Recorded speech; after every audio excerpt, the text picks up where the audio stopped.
بسم اللہ الرحمن الرحیم۔ تہجد کی دعائیں جب نصیب کے روبرو آ کر کھڑی ہوتی ہیں تب کچھ بھی ناممکن نہیں رہتا۔ تب چار سو کن کی صدائیں گونجتی ہیں۔ تہجد کا خاموش سجدہ اور زار زار بہتے ہوئے آنسو اللہ کبھی ضائع نہیں کرتا۔ قرآن کہتا ہے، دلوں کے حال تم سے بہتر تمہارا اللہ جانتا ہے۔ تمہارے خاموش سجدے اور تمہاری انکہی باتیں خدا کے ہاں بہت خاص مقام رکھتی ہیں۔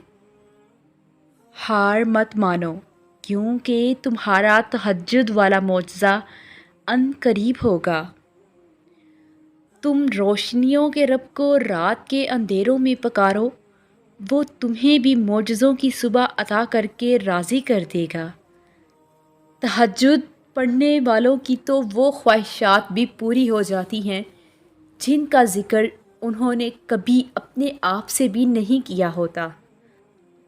مانگا ہے جو تم نے اس پر صبر رکھو، پھر دیکھنا تمہیں وہی ملتا نظر آئے گا، اور پھر وہ تمہیں خالی ہاتھ کیسے چھوڑے گا جب تم اس کے سامنے گڑ گڑاؤ گے۔ جو نصیب میں نہ ہو اسے تڑپتی ہوئی دعائیں مقدر میں لے آتی ہیں۔ جب خود سے کسی فیصلے پر نہ پہنچ سکے تو اس کو لے کر اپنے رب کے پاس چلے جائیں، اس سے اپنا معاملہ بیان کریں، تنہائی میں بیٹھ کر اس سے کسی دوست کی طرح اپنی ہر بات کہہ دیں۔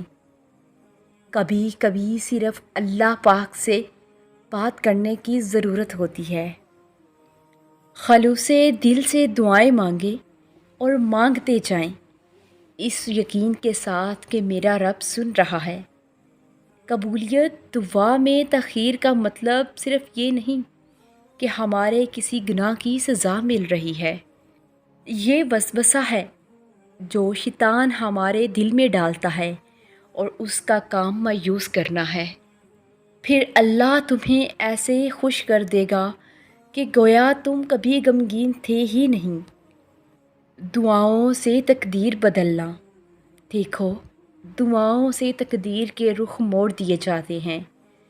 تم خالی ہاتھ کبھی نہیں لوٹائے جاتے، بلکہ تمہاری تڑپ اور تمہارا یقین تمہیں کن کی منزل تک لے جاتا ہے، ایسی منزل جہاں صرف معجزے ہوتے ہیں۔